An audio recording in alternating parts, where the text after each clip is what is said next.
Thing about good elm bark, it's really strong and you can get long sections. So when you make a cord, you're not having so many splices. A 2-inch wide strip of elm bark off of my bow stave, and that's going to make my handle wraps and my string.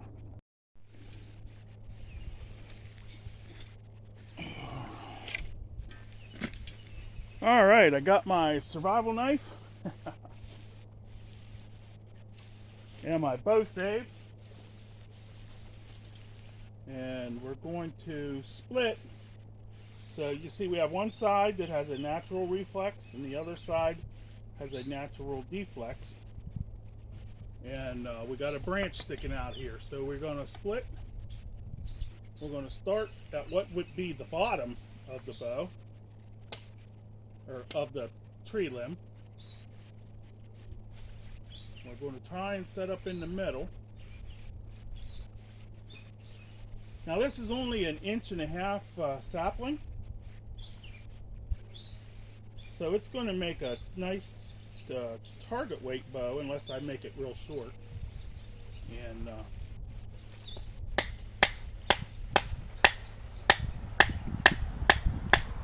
this is elm, so I'm not exactly sure how it's going to split out.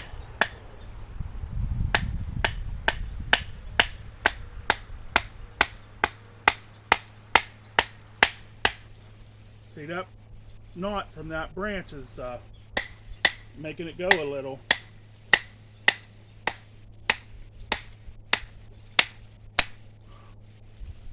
And we split off to the side, so we'll have to use the deflex side to make a bow.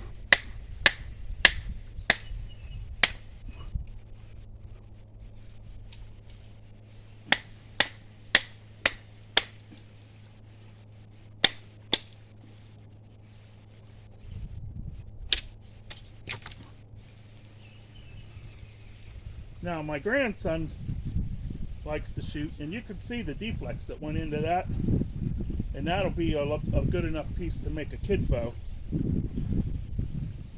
It's actually pretty strong. It might make a bow all by itself. But what we do now is we want to even this out.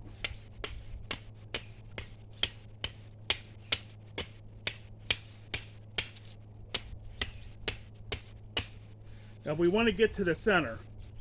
We don't want to go through the center. We want to get to the center so that when it dries and shrinks, it'll dry and it'll go. It won't get cracks.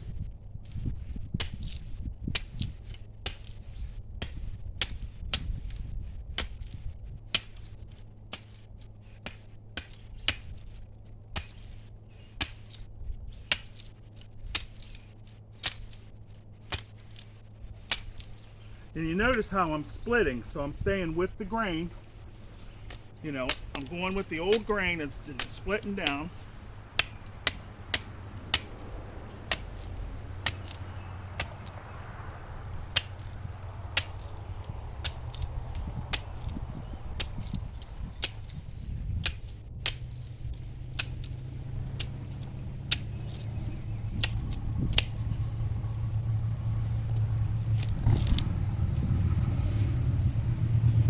And I'm being careful not to go through the little red line that's the heart of the wood.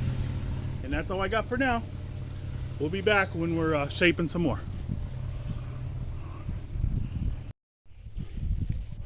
All right, we'll take an up close look. You can see the red line. That's the very pith middle of the tree. And you can see it all the way down. So we do not violate the growth rings, the fibers running lengthwise of this branch. And now we can leave it dry. We can set it by the fire or whatever.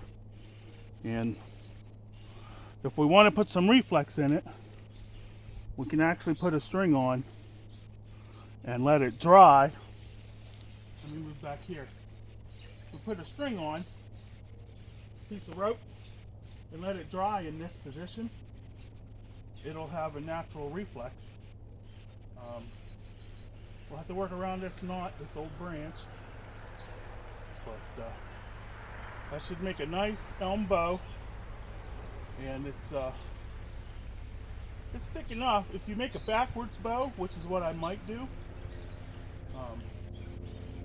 you actually just leave this how it is and trim off the belly. Or I believe it's a home guard. You do both sides and you leave the handle how it is, but it has to be perfectly even or split. So, but one elm stave ready to go. Made cordage earlier, and I think I'm going to put a rope on this and set it in the back set and let it dry for a few days, and then start working it down. Thanks. Have a good day.